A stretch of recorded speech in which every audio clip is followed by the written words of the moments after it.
will be creative, will be innovative, will be working together with other inhabitants, where only in a comfortable city we can create great communities. So as you can see, many aspects. Last but not least, of course, smart cities need to be sustainable. They need to be durable. What you can see here is one of the most famous theaters, what we have here in the German-speaking world. And what I wanted to tell you with this image is that in Vienna, it's a historical city. We still have more than 15,000 buildings that are older than 100 years that were built in the 19th century. But the most important thing is they still work. They don't have to be refurbished or put away. The thing is, they still work. We have some type of very old infrastructure, like, for example, our spring water mountain supply line, which provides us with fresh water from the Alps, from the mountains, every day.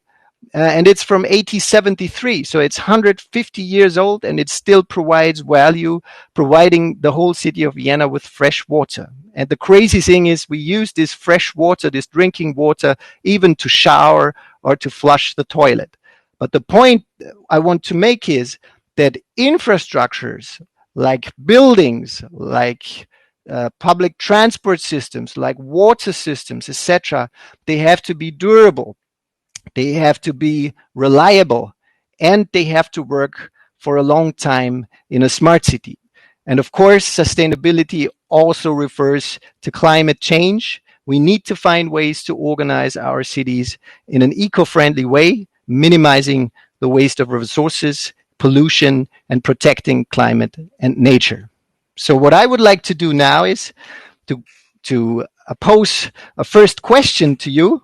We will use this Mentimeter tool here, and I would like to know what is the most important aspect of a smart city in your opinion, from your point of view. Is it connectivity? Is it automation? Is it resilience or security, accessibility, knowledge, creativity? Is it green spaces? Is it comfort or safety, or is it sustainability? Just let us know. Nicholas, can you stop sharing the screen so we can show the Mentimeter screen up? Yeah. Yeah. Also, everybody, you have it in your chat. You can click on that link, and then you can vote for what you'd like and what you think the most important aspect for a smart city would be. So there's a link and a code at the chat option. So you can click on the chat option on your screen, and then you'll see at the last message from Worldview Education saying, you have the code there. Click on that link, go there, and start voting for what your preferences are.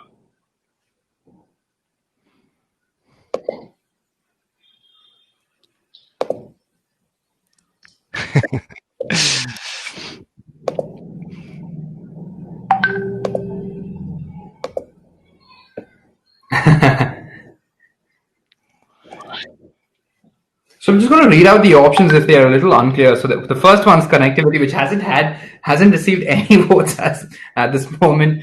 There's automation, there's security or resilience, there's accessibility, there's knowledge, creativity, green spaces, comfort, safety, and sustainability, which seems to be the word that people like.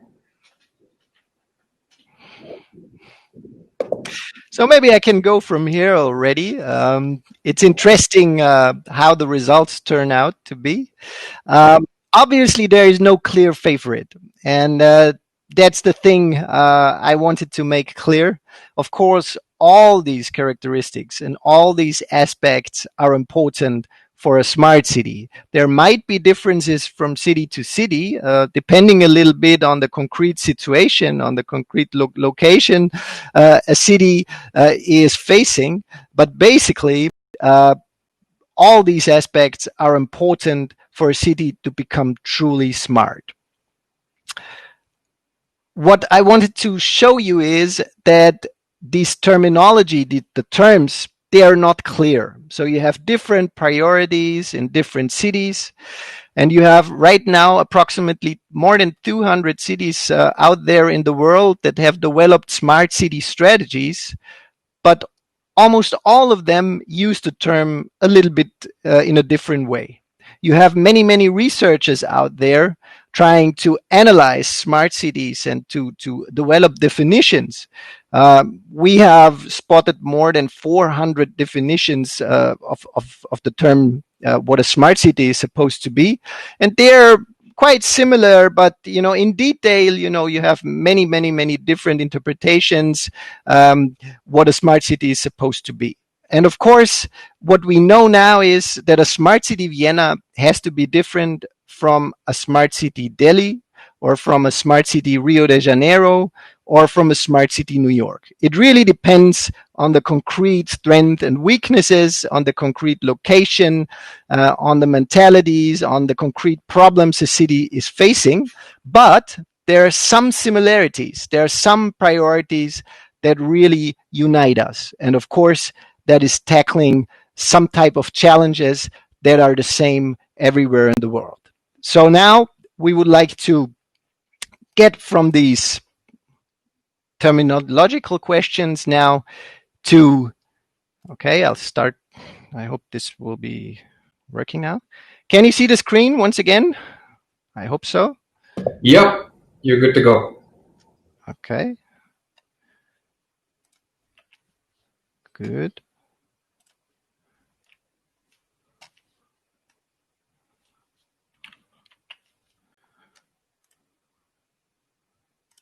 Once again.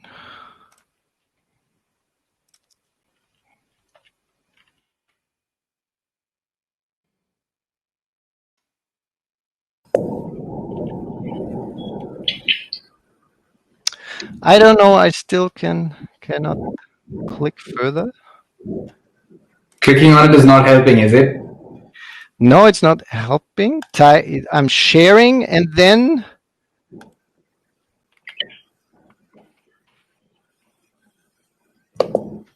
try to do something different. If this was a typical IT problem, I would ask you if you tried switching it off and switching it on again. But I wouldn't want you to switch off your screen right now. Did you try clicking on the slide or something like that? So what we can do is we can get we can share it ourselves on the screen. Would that be okay? Because we have the file. Yes, if that is more appropriate, because I don't have animations anymore, so that would be okay to do it. So. Okay.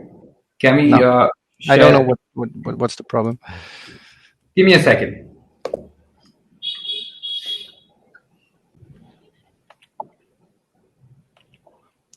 Well, I try to continue, and despite being confronted with a little bit of a technical problem. So we have a complex concept that is called smart city, and it is being applied all over the world, slightly differently. But we have some very similar challenges cities all over the world are facing, no matter whether it is Vienna or New York or Rio de Janeiro or big metropolis in Asia and China. Does it work now with the PDF?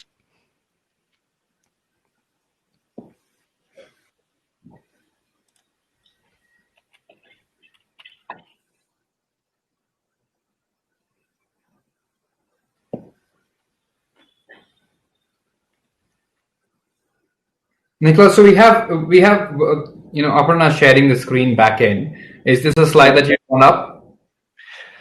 Yes, it's okay for me. So it's okay for me. Perfect, so okay. What I would like to ask you now is, what do you think are the main challenges for smart cities to address? I think we are talking about certain megatrends. When we talk about challenges in Vienna, climate change obviously is one of the biggest challenges, and climate change unites us really. But there are other challenges, like, for example, minimizing poverty or kind of addressing things like demographic change that might be different. For example, here in Europe, we are facing a population that is getting older and older. That's not the case, obviously, in other countries. So we have to think about, as a smart city, about how do we organize life and getting older and older? How do we integrate older residents in everyday life? How do we assist them when they age? How can we make sure that they are still self-confident and active inhabitants and active citizens in our life? So I would like to ask you, what are the main challenges for a smart city from your point of view?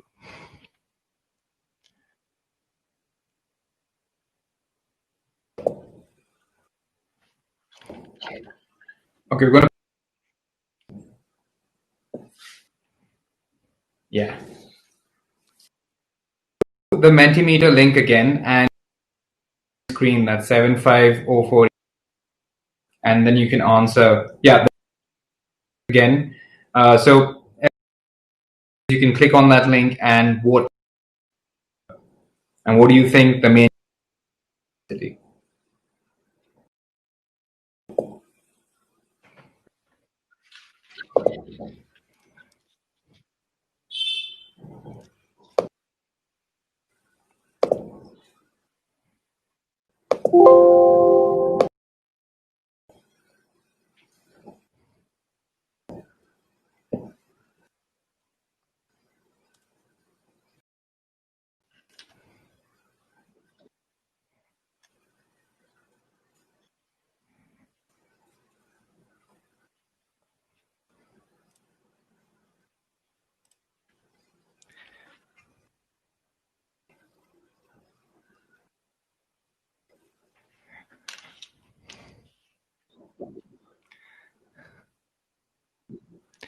Well, that's very interesting.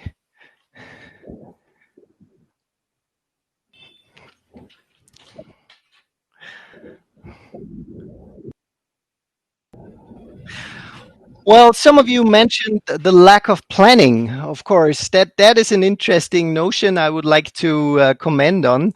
In Vienna, for example, we have a very sophisticated planning system. We have a very sophisticated planning departments. It's quite the opposite here, to be very honest, because we have myriads of planners, flying around here in the city, coming up with very sophisticated strategies. For us, the most important challenge we face in terms of planning is not that the planning is incorrect, but a very important thing for us is to implement the plans. So what we face is now that we have concepts for almost everything. We have a smart city concept. We have a spatial development plan. Everything seems to be analyzed. The scientific evidence of the situation is really sufficient.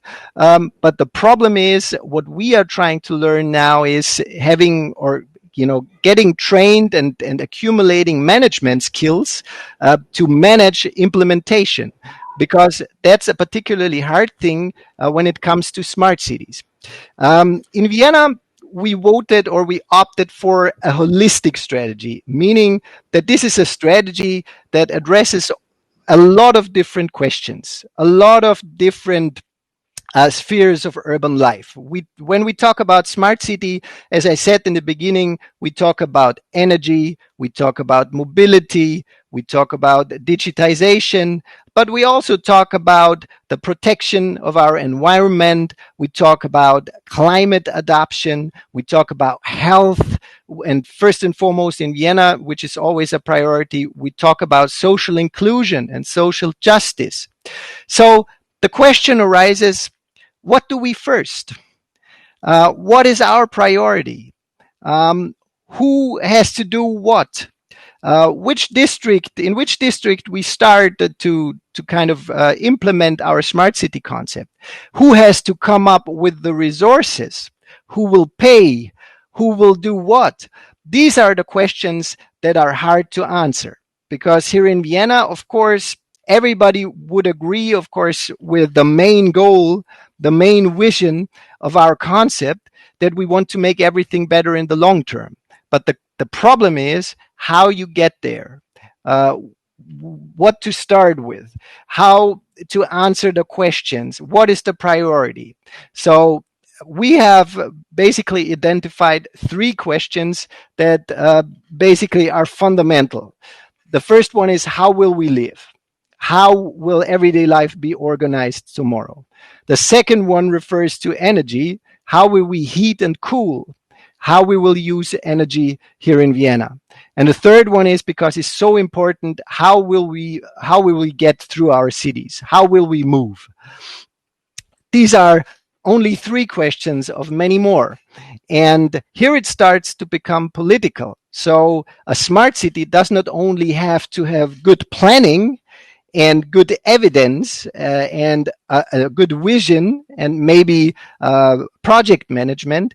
It has to also be resilient in terms of having a good political system, having processes to come up with the right decisions, to bring together everybody on the same page, to explain to different groups of people why it's important to do that, and to find ways to negotiate and to talk about what to do first. And that's a particularly hard thing to do when you want to do everything almost at the same time. What is important also is that cities, of course, are different, and we are blessed here in Vienna because we can work with other cities here in Austria, here in Europe as well. We work together with a lot of cities in Eastern Europe that are really, really, really different from Vienna. For example, we work with cities in the Western Balkans, in Eastern Europe, like Sarajevo, or like Krakow, or like Zagreb, or Belgrade. These cities are not comparable with Vienna because they have a different situation there, a different political system. They have usually not that much resources. And so it's always interesting to apply Viennese concepts there. And some of it works everywhere, but other concepts, other solutions do not work in cities like that. And for example, what we can say and what we have learned is that it's basically not a good idea in a city where resources are scarce to come up with a concept like in Vienna, where you want to do everything at once, where you want to address all those issues at the same time. There, it might be a lot better to start like an entrepreneur, like a startup company, for example, with one single project. And if you succeed, and if you can manage one single project, you can go on from there, and you can convince additional people, additional groups to come on board and to spread and disseminate the idea, and maybe to start a new project. And with the time being, you will have a lot of successful projects, and you will have something like a movement that could be described as a smart city movement. But that's something we really learned in Vienna. We cannot compare our situation, so we cannot assume that our smart city strategy will work in another city automatically.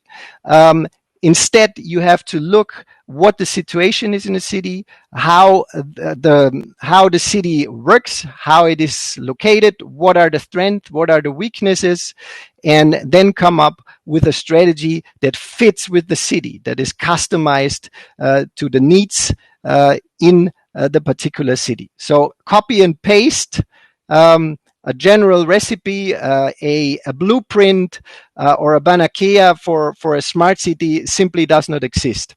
That's something I wanted to kind of illustrate, in this first part of our session, so that there is no single blueprint or no single concept you simply take and put on a certain city like a stamp, and it will work.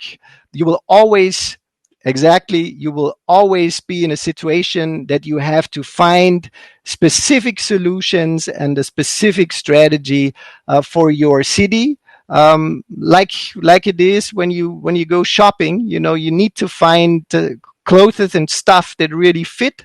It's the same with smart city. It's just too complicated and too complex that you can simply copy a strategy, a Viennese strategy, to address the needs of Delhi, or to organize the transformation of the city of Sydney or of New York. You have to really develop strategies that are unique and that are customized for the specific city.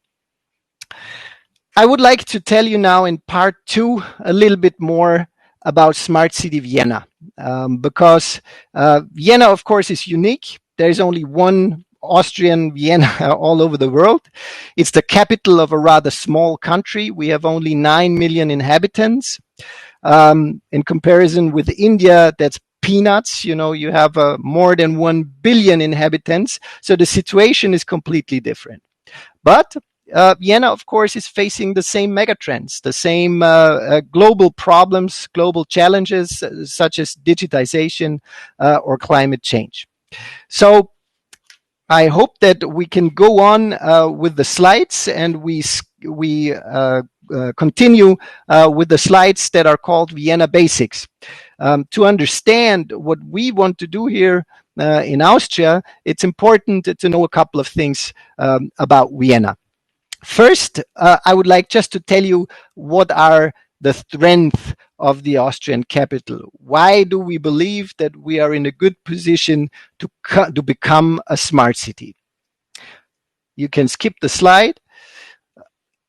First of all, Vienna by European standards is quite a compact city. It's a city of short distances, especially when it comes to the city center. Of course, we had suburban developments here as well. We want to correct now and to improve now, because one of our concepts is to develop local centers around the traditional city center here in Vienna. It's a big advantage to be a city of short distances, a compact city when it comes to a smart city. So, and right now I would like to ask you another question. What do you think is the main benefit of a compact city of short distances to become a smart city? Is it because you can develop mixed-use quarters, diverse quarters, because you have a diverse community of people, different people coming together? Do you think that a compact city is maybe less dependent on motor traffic? You will have not that much cars in a compact city. Do you think that a compact city is perfect to have more innovation? Or do you think a compact city is a good place for local supplies, for local trade and local exchanges? What do you think is the main or is the benefit of a compact city of short distances?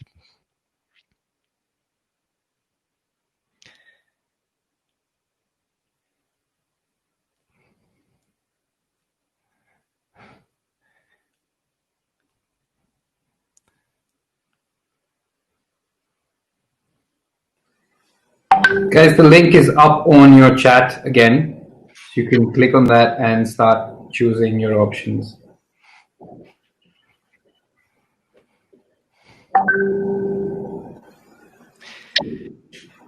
Maybe to elaborate or to explain a little bit more, mixed-use city quarters mean that you have different types of urban functions there, meaning you have housing, you have production, you have services and jobs there, offices, hospitals, schools, everything at the same place. Diverse communities means that you have different type of people, being co-located, living, being in the same neighborhood, different occupations, different age groups, different nationalities, etc. Okay, obviously a lot of you guys think that a city of short distances is a suitable concept to become a smart city because it reduces dependence on motor traffic. And I can tell you, you're absolutely right. That's, in fact, one of the most important aspects of a city of short distances, because if you have a compact city, it automatically reduces the dependence of the people, the dependence on motor traffic. Why? Because you can organize mobility in a different way. Because if distances are short, you can bike more, you can walk more, you can use active types of mobility, in everyday life. You don't have to sit in your car every time you want to move around a compact city. But once again, all these arguments, all these advantages are reasonable, because in a city of short distances, the likelihood to have more innovation is really high, because people can randomly run into other people with good ideas. You can exchange information more easily, because you don't have to drive long, or to spend a lot of time, to meet up with other people. Also, in a city of short distances, your communities are more diverse. If you have more diverse communities, the likelihood is higher that people can exchange things, information, that they can get into a trade relationship with one another, and they can supply themselves each other with different types of things. If you have, just to joke a little bit, if you have a city quarter where only hairdressers live, they will have a hard time, to sell their services to one another. But if you have a different occupations, if you have different types of knowledge being accumulated by different people in a city quarter, it's much easier to form a robust community. It's much easier to have a sound economic structure, and the likelihood is higher to create jobs and to come up with new ideas and innovations. And that's the reason why Vienna, of course, intends to remain a compact city in the course of its smart city development. So now we can go on to the next slide. Of course, Vienna is a compact city, but at the same time, we have a big proportion of green spaces inside the city.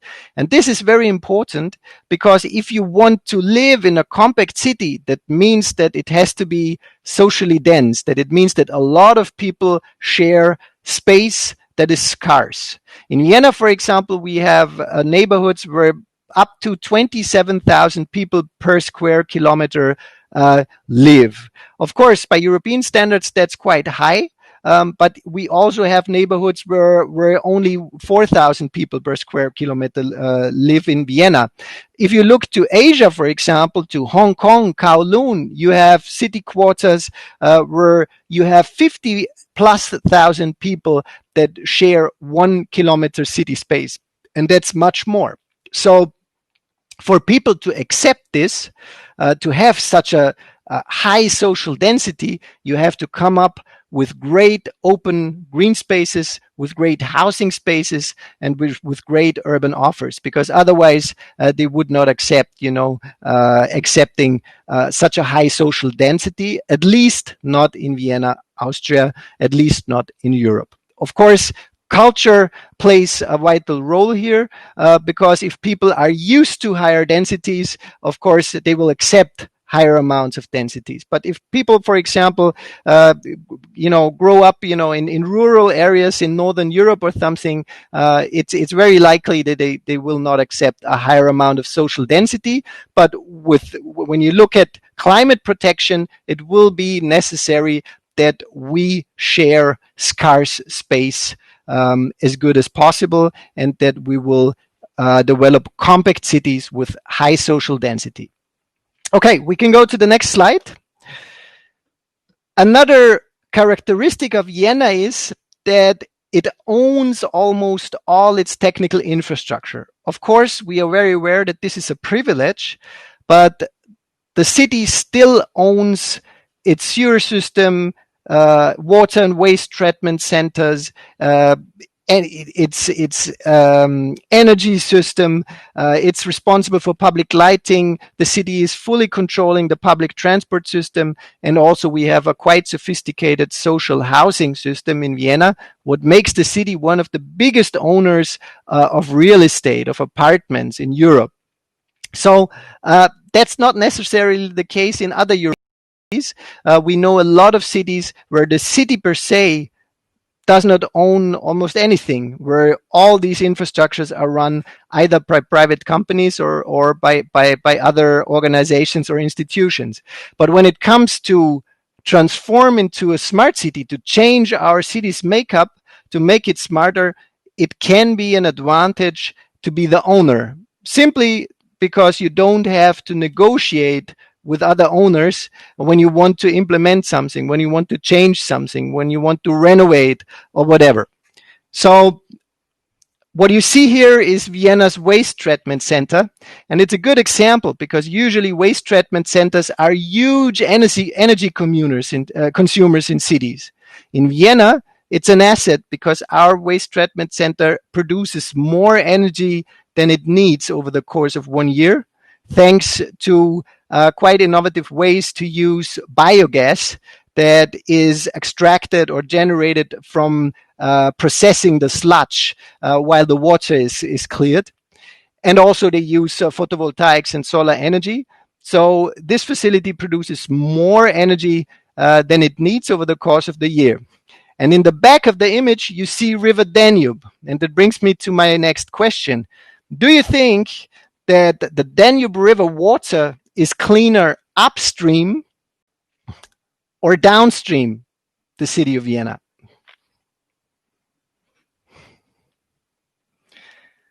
What do you think? Closer to the offspring or closer or downstream, further down the river?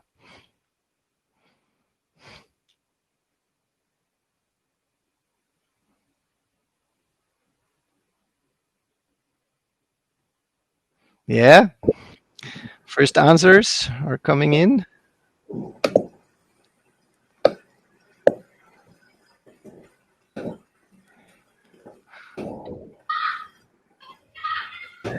Upstream, yes.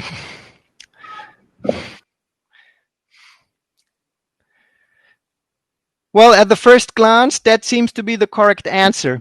Interestingly, in Vienna, it's downstream because the waste treatment center is just a facility that clears the water in a very appropriate way. So it leaves, if water leaves the city of Vienna, it's cleaner than when it comes to the city of Vienna. And you know why?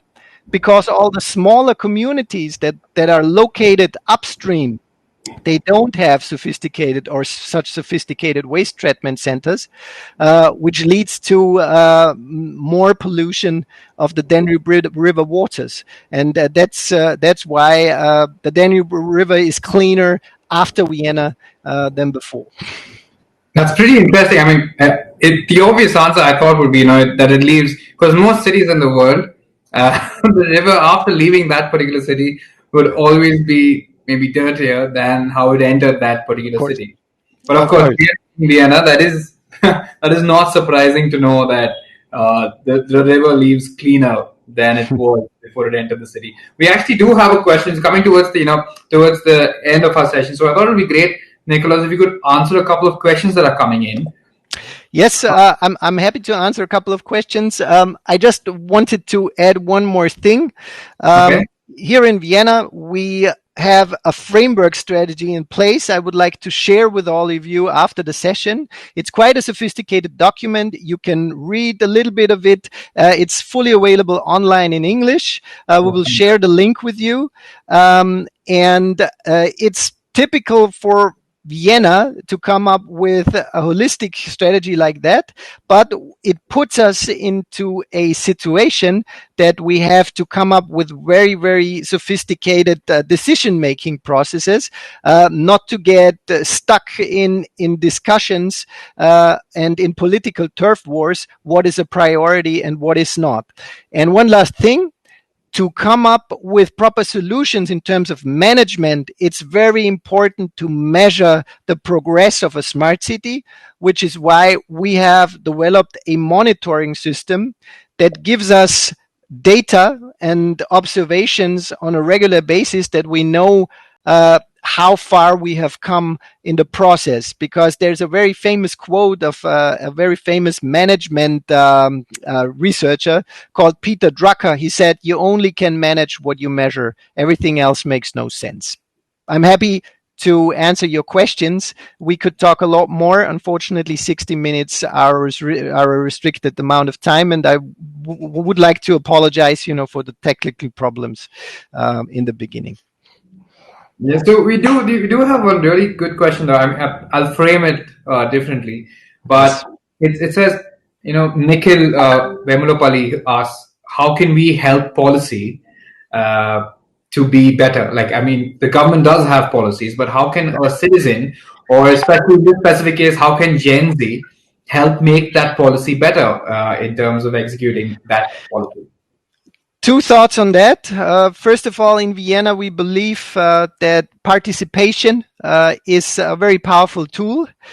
We don't believe that cities will become smart cities only from the top down, only when, for example, policymakers are trying to implement certain policies and certain strategies. So you need to put a little bit pressure on them.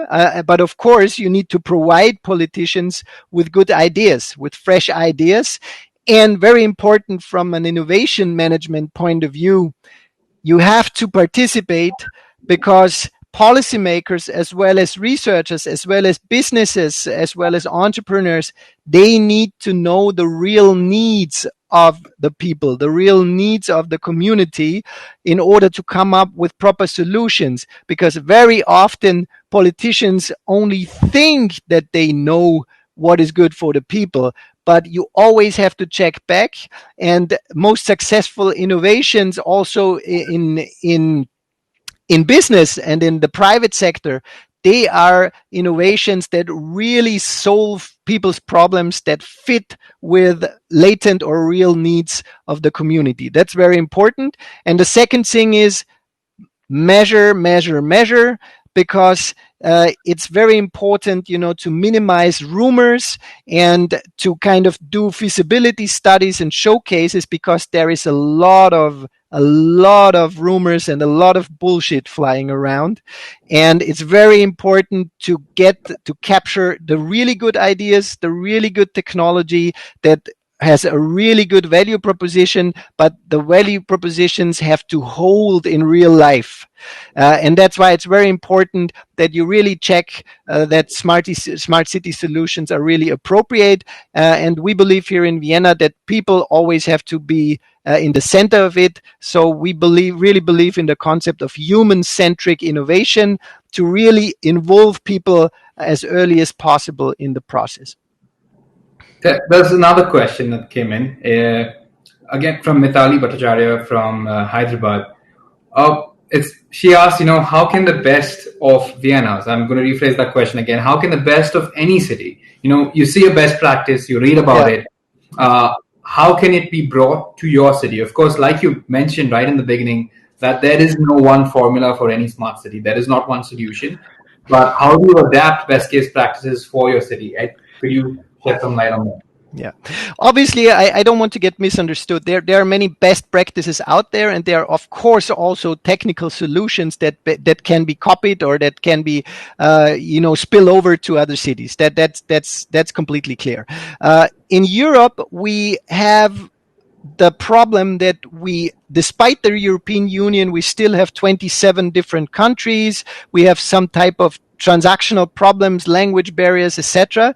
So there are many platforms in the meantime that are created or established, to facilitate knowledge exchange and to help cities to help one another. Because one thing is clear: we don't need to have 300 or 3,000 different smart cities all over the world reinventing the wheel all the time.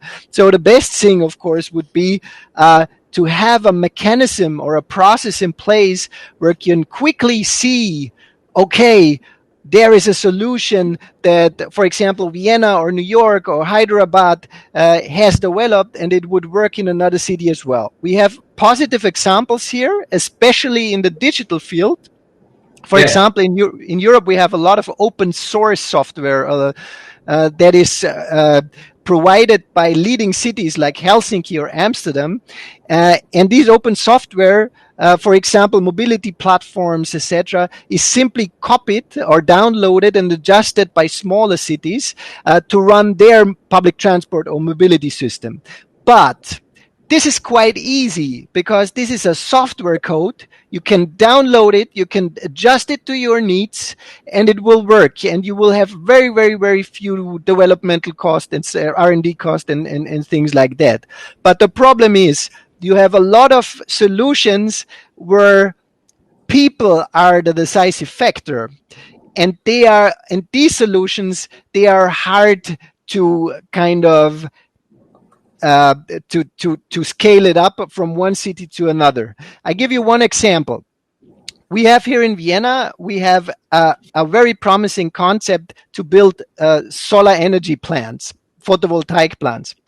It's basically an investment, a business model innovation that allows Vienna citizens to very easily invest in common solar plants. It's a sale and leaseback stuff, so you can invest up to 9,000 euros. It's very easily, you don't have to think about technical problems, maintenance and stuff like that. And it's extremely popular.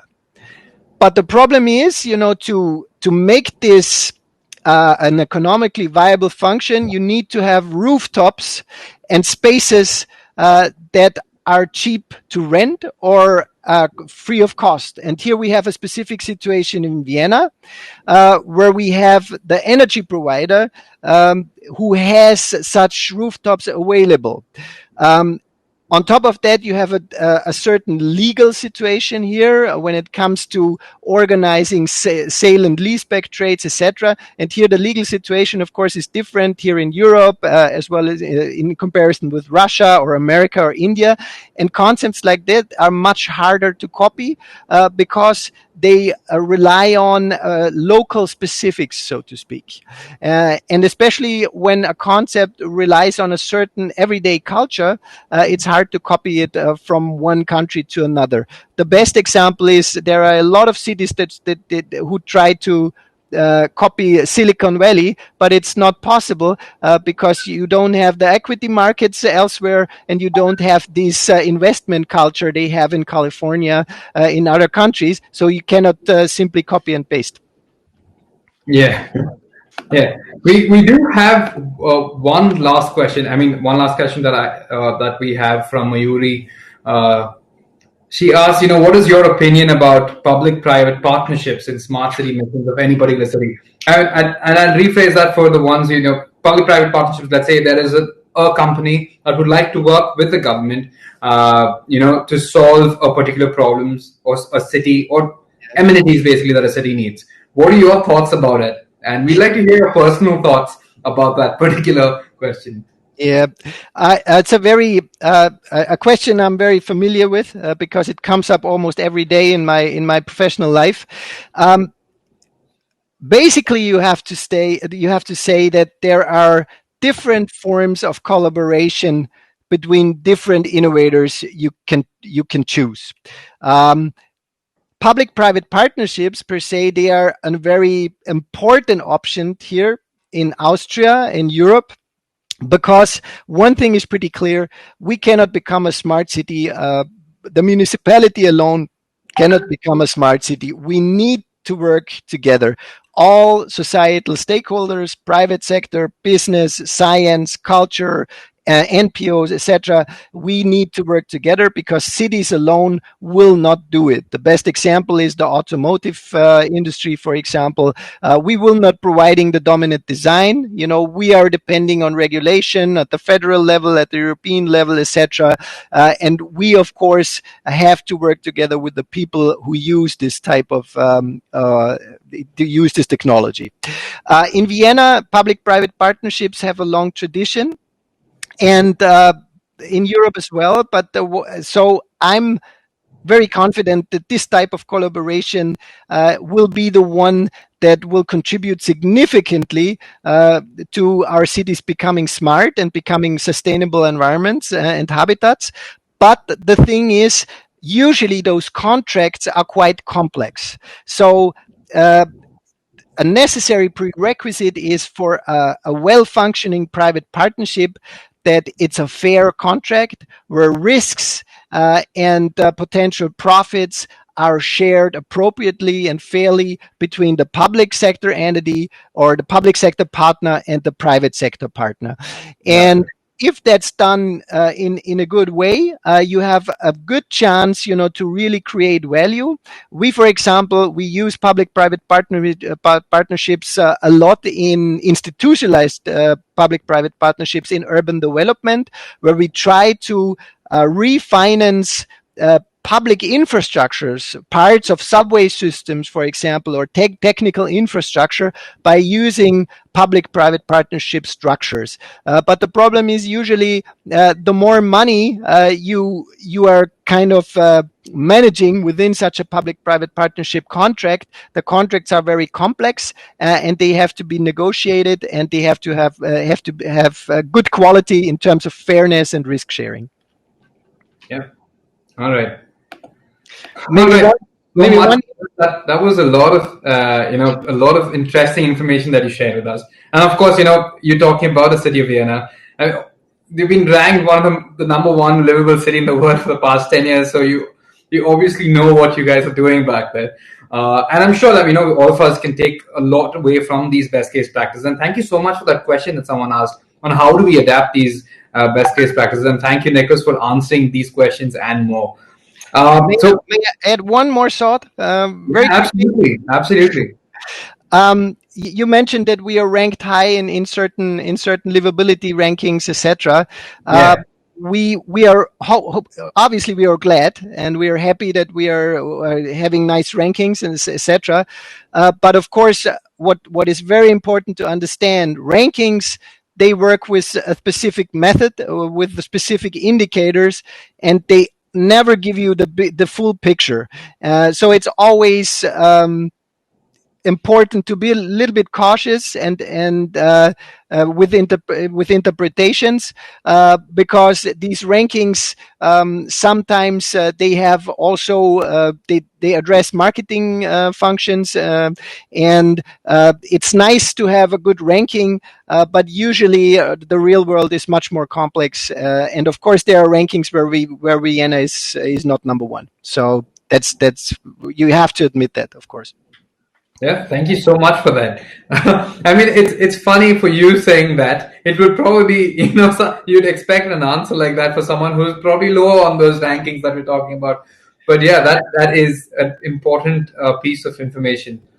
All right. Again, thank you, Nicholas, for doing this. Thank you for coming to the session, and thank you everyone else for signing up. Thank you for joining us, and we have a bunch of these sessions lined up for you in the coming weekend as well. We have one tomorrow with Green School Bali, where we'll be talking about their unique and green learning model and how schools can act as primary engines of positive change, and how you students, you Gen Z, can be a big part of it. And we're really happy to see you there. And it's at 6:30 tomorrow, 6:30 p.m. at Indian Standard Time. We have the link up in the chat, and you'll also get a reminder on your email. So it'll be great to have you there for that session as well. I'm Kevin, and signing off. Thank you so much for attending the session. Thank you, and see you soon. Thank you, guys, and good luck.